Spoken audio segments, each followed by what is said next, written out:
تجھے تیری عزت کا واسطہ، تجھے تیرے محبوب کی محبت کا واسطہ یا اللہ ہمارے ملک سے یہ حالات دور کر دے، اچھے حالات دے دے، ہماری پوری قوم کو اچھا مسلمان بنا دے، اچھا ایمان والا بنا دے، ہماری عورتوں کو با حیا بنا دے، ہمارے مردوں کو غیرت مند بنا دے، ہمارے تاجروں کو دیانتدار بنا دے، ہمارے زمینداروں کو تواضع نصیب فرما، ہمارے حکمرانوں کو عدل نصیب، ہماری عدالتوں کو عدل نصیب فرما، ہمارے حکمرانوں میں رعایا کے لیے رحم پیدا فرما یا اللہ تو ہمیں ایسوں کے حوالے نہ فرما جو نہ ہمارا حق پہچانے نہ تیرا حق پہچانے یا اللہ۔ ابراہیم علیہ السلام نے تو اپنے بچے کی قربانی پیش کی تھی اور تیرا نظام چلا، اس سے تو نے آخری نبی پیدا فرمایا۔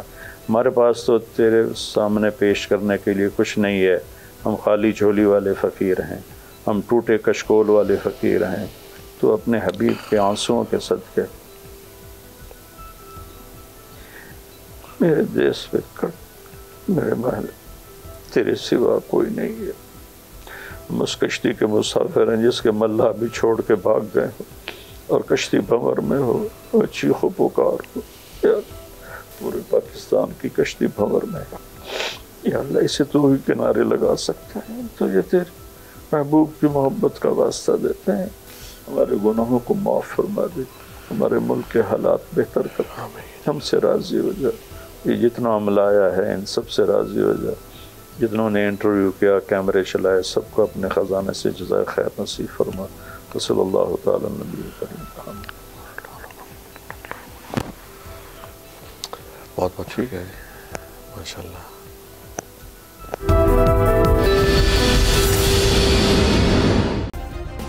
سبسکرائب کریں اور بیل دبائیں تاکہ کوئی خبر رہ نہ جائے۔